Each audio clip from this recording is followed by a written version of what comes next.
বিসমিল্লাহির রহমানির রহিম। সংগ্রামী সকল ফেসবুক ভাই বোন বন্ধু, বাংলাদেশের বাইরে এই ভিডিওটি যারা দেখবেন, আমার পক্ষ থেকে জানাই সংগ্রামী সালাম, অভিনন্দন। সংগ্রামী উপস্থিতি, আসলেই যে তাপদাহ চলছে এতে করে কিন্তু জনজীবন অচল হয়ে যাচ্ছে। কারণ এই রোদের যে তাপ, এই তাপে কিন্তু মানুষ ঘরে থেকে বেরোতে পারছে না। এই যে একটি অবস্থা বিরাজ করছে, এই জন্যে আসলেই আমাদের এখন এই বাংলাদেশের জন্যে সমগ্র বাংলাদেশের জন্যে এখন কিন্তু বৃষ্টির দরকার। এই বৃষ্টিটা বাংলাদেশের জন্য এখন জরুরি। কারণ যে তাপদাহ, তাতে স্কুল কলেজগুলো বন্ধ হয়ে গেছে, আবারও রেড অ্যালার্ট জারি করবে। এই বিষয়ে আজকে সিদ্ধান্ত হবে মন্ত্রণালয়ে। তো সেই জায়গা থেকে আসলেই পানি দেওয়ার মালিক হলো আল্লাহ। এখন আমরা আল্লাহর কাছে বলতে হবে, চাইতে হবে, না চাইলে হবে না। তো সেই জায়গা থেকে আমাদের তো চাওয়াটা, আল্লাহ চাইতে বলেছে, দেওয়া না দেওয়ার বিষয়টি আল্লাহ।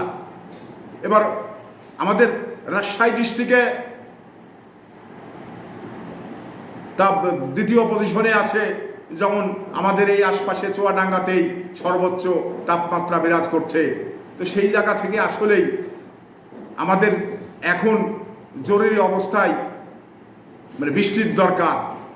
যা বৃষ্টি হলে এবার আমাদের এলাকায় এই আমের অবস্থা তো খুব সংকটাপূর্ণ, এবং আম নাই বললেই চলে। অন্যান্য ফসলগুলো তো যাই হোক মোটামুটি ভালোই ছিল, ভালোই উঠেছে ঘরে। তো এই সময়ে এখন যদি বৃষ্টিটা না হয়, তাহলে যে তাপ বিরাজ করছে, এই তাপমাত্রা মাথায় নিয়ে মানুষ কীভাবে রাস্তায় চলবে? একেবারে কর্মজীবী মানুষগুলো আসলে কর্মতে নিয়োজিত হতে পারছে না। কারণ নিজের আগের দেহ বলেন আর শরীর বলেন, যেটাই বলেন সেটা তো আগে ঠিক রাখতে হবে। এই সময়ে যদি একটি শ্রমিক কাজে নিয়োজিত করে, তাহলে সেই অবস্থায় উনি কি কাজ করতে পারবে? যত তাপ, আর রোদে বেরোলেই আপনাকে মনে হচ্ছে, রাস্তায় বেরোলেই মনে হচ্ছে আগুনের গোলার মতো এসে শরীরে হিট করছে। তো সেই জায়গা থেকে আল্লাহ পাকের আসলেই আল্লাহ পাকের কাছে আমরা বলি যে আল্লাহ পাক, তুমি একটু বৃষ্টির ব্যবস্থা করে দাও। যা জনজীবন একেবারে অচল হয়ে যাচ্ছে, আর জনজীবন একেবারে বিপন্ন হয়ে যাচ্ছে।